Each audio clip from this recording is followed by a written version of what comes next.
चार चीज़ों को कवर करने वाले हैं।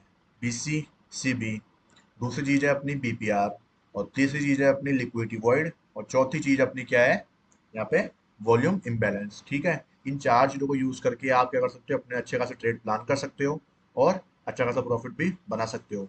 लेकिन उससे पहले आपको जो सबसे इंपॉर्टेंट चीज़ है वो पता होनी चाहिए, वो है आपके बायस। आपके बायस किस साइड के हैं वो आपको पता होना चाहिए। भाई आपके बायस अप साइड के हैं तो आप उस साइड का ट्रेड प्लान करो, आपके बायस डाउन साइड के हैं तो उस साइड का इन चीज़ों को यूज़ करके ट्रेड प्लान कर सकते हो। समझ लो, यहाँ पे बीपीआर बन रहा है, होगा क्या मैं बताऊंगा आपको बीपीआर क्या होता है। सपोज सपोज करो कि बीपीआर बन रहा है और आपने अगर आपके जो बायस है वो डाउन साइड के हैं, आपने अगर लिया अप साइड का ट्रेड बना लिया बीपीआर को देखते हुए, तो आपका वहाँ पे स्टॉप लॉस जाएगा। ठीक है, तो आपके बायस आपके काफी ज्यादा इंपॉर्टेंट माने जाते हैं। आपके हाई टाइम फ्रेम के बायस काफी ज्यादा इंपॉर्टेंट रोल प्ले करेंगे। ठीक है, अब मैं आपको दिखाता हूँ कि बीसी और सीबी में इनका मतलब क्या होता है। तो बीसी का मतलब ये होता है कि जो अपने बाय साइड की जो इम्बैलेंस होता है उसको अपन क्या बोलते हैं, बीसी बोलते हैं। भाई एफईजी बोल रहा है, अपन किसी को बोल रहे हैं कि भाई यहाँ पे एफईजी बन रहा है, तो एफईजी बाय साइड का है सेल साइड का है, इसको डिफाइन करने के लिए अपन क्या बोलते हैं, बाय साइड इम्बैलेंस। और अगर सेल साइड में अपना जो एफईजी बन रहा है उसको अपन क्या बोलेंगे, सेल साइड इनएफिशिएंसी। ठीक है, ये बीच का जो गैप होगा वो बोलेंगे अपन सेल साइड इनएफिशिएंसी, सीबी। ठीक है, सेकंड चीज अपनी बीपीआर। बीपीआर क्या होता है, बीपीआर होता है, आपको बताता हूँ कि बीपीआर होता क्या है। पहले तो आप उसको कैसे फाइंड कर सकते हो बीपीआर को। तो बीपीआर को फाइंड करने के लिए अपन देखते हैं कि जब एक इम्बैलेंस और दूसरा इम्बैलेंस, पहली कैंडल और ये तीसरी कैंडल, ये क्यों मानी है मैंने कि ये सारी इनसाइड बार है इसलिए मैंने इसको first candle, second candle, third candle इसको मानी। ठीक है, तो दो एफ जी एक दूसरे को इंटरसेक्ट कर रहे हो, जितना पार्ट उसका इंटरसेक्ट कर रहा है बिना ओवरलैप करे, उसको अपन क्या बोलेंगे, बीपीआर बोलेंगे। जैसे इसका जो ये पार्ट है वो क्या है, पहली कैंडल तीसरी कैंडल के बीच का जो गैप है वो एफ है, और पहली कैंडल तीसरी कैंडल के बीच का जो गैप है वो क्या है, एफ है। अब उसके बाद अपन देखेंगे भाई, अपन इसको मैं इधर करता हूँ।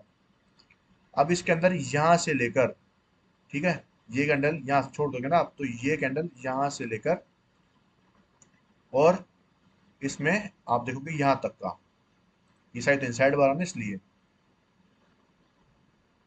ठीक है, सॉरी, ये क्या है, ये इसके इनसाइड थी तो अपना क्या है, पहली और ये तीसरी कैंडल ये मानी जाएगी। ठीक है, तो आपको क्लियर कर देता हूँ एक बार, एक मिनट के लिए रुकना।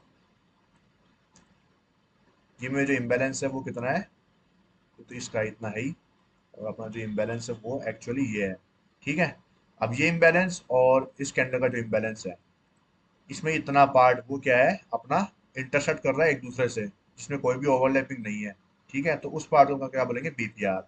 आपने बायस क्या है, अपसाइड के थे, तो मार्केट ने क्या करा, गैप अप ओपनिंग देखी, इसके ऊपर रिट्रेस करा तो अच्छा खासा आपको मूवमेंट के ऊपर की तरफ दे दिया। ठीक है, आप लोअर टाइम फ्रेम में रखे यहाँ पे अपना जो कंफर्मेशन है वो लेके और ट्रेड प्लान कर सकते थे। ये तो होता है बीपीआर। अब दूसरी बात करेंगे अपन लिक्विडिटी वॉइड्स के बारे में। तो लिक्विडिटी वॉइड काफी इजी है। अपने जो मार्केट में गैप अप गैप डाउन होता है उस जो गैप को क्या बोलते हैं अपन, लिक्विडिटी वॉइड बोलते हैं। क्योंकि यहाँ पे क्या है, लिक्विडिटी बनी ही नहीं बिल्कुल, यहाँ पे ट्रेडिंग ही नहीं हुई, उस केस में क्या होता है, ये लिक्विडिटी वॉइड माना जाता है। अब जो मिसकंसेप्शन ये है कि जो गैप बनता है वो क्या है, कवर होगा ही होगा, वो फिल होगा ही होगा, ये एक मिसकंसेप्शन लोगों के बीच में है। तो वो गलत गलत है बिल्कुल, ऐसा कुछ भी नहीं होता है। वो सिर्फ तब होता है जब आपके बायस आपके साइड हो और मार्केट आपके अपोजिट में ओपन हो जाए। जैसे कि मैं आपको एग्जांपल की तरह बताऊं, सपोज करो कि ये अपना क्या हुआ, मार्केट अपना डाउन चल रहा था, लेकिन क्या है, अपनी जो प्राइस है वो क्या हो चुकी है, अपने मेन जो पीओआई लेवल है, ठीक है, वहां तक पहुंच चुकी है। अब मेन पीओआई तक पहुंच चुकी है तो मतलब अपना क्या होगा, ये डिमांड जोन है। अब प्राइस यहाँ से ऊपर जाएगी तो अपने बायस के साइड की साइड के हो गए, अप साइड के हो गए। ठीक है, बायस अप साइड के हो गए, मार्केट डाउन खुल गया। उस केस में क्या होगा, जो गैप हुआ है वो फिल हो जाएगा। ठीक है, लेकिन अगर आप यहाँ पे आप देखोगे कि मार्केट क्या है, डाउन चल रहा है, मतलब कि अपने जो बायस है वो क्या है, डाउन साइड के अभी है, उस केस में गैप डाउन हो गया, तो गैप डाउन होने के बाद मार्केट इसको फिल नहीं करता है। ठीक है, मार्केट इसको एज क्या करता है, पीडी एरे मतलब कि पीओआई जोन की तरह यूज करता है, और वहां से क्या करता है, सेल ऑफ कर देता है। इसलिए आपको क्या है कि गैप फिलिंग में नहीं जाना है बिल्कुल भी। ठीक है, ठीक है, तो आपको क्या हुआ, लिक्विडिटी वर्ड कंफर्म हो गया कि वो कैसे होता है और कैसे इसको यूज करते हैं। उसका यूज करने का तरीका मैं आपको एक और बताता हूँ। अगर आपको इसको समझ लो प्ले करना है तो आप कैसे करोगे इसको। ठीक है, अभी बीच का जो पार्ट है वो कैसे आप, कहाँ पे आपको ट्रेड लेना है इस एरिया में, अगर आपके बायस आपकी साइड में हो तो आप कैसे उसको प्ले कर सकते हो।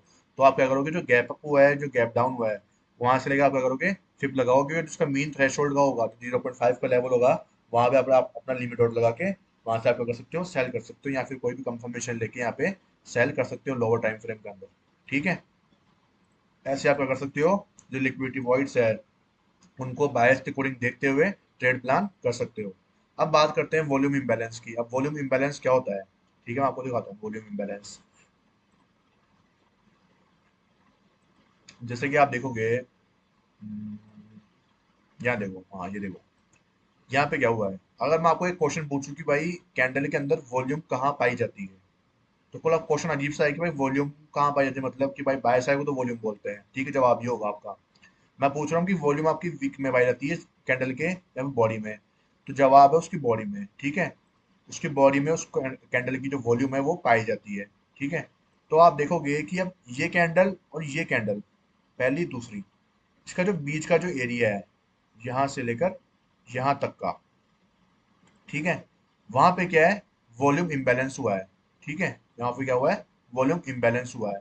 उसकी वजह से आप क्या करोगे, अब यहाँ पे प्राइस क्या करती है, आती है ऊपर जाके टैप करती है, टैप करके आपको एक अच्छा खासा मोमेंटम दे देती है।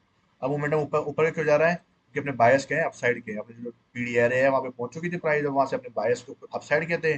अपन को यहाँ पे क्या मिला, वॉल्यूम इम्बैलेंस मिला, अपन ने यहाँ पे क्या कर दिया, लोअर टाइम फ्रेम में जाकर ट्रेड प्लान कर दिया। ठीक है, ऐसे आप क्या कर सकते हो, इन चार चीजों की मदद से अपने जो ट्रेड्स है उनको काफी ज्यादा बेहतर कर सकते हो, काफी ज्यादा अच्छे लंबे ट्रेड प्लान कर सकते हो। और आपको इसमें स्ट्रक्चर मार्किंग की भी जरूरत नहीं पड़ती है, आपको सिर्फ इतना पता होना चाहिए आपकी बायस किस साइड के हैं। ठीक है, अगर आप नॉर्मली देखोगे भाई आपको पता चलता है कि मार्केट के अप साइड में जा रहा है अच्छा खासा।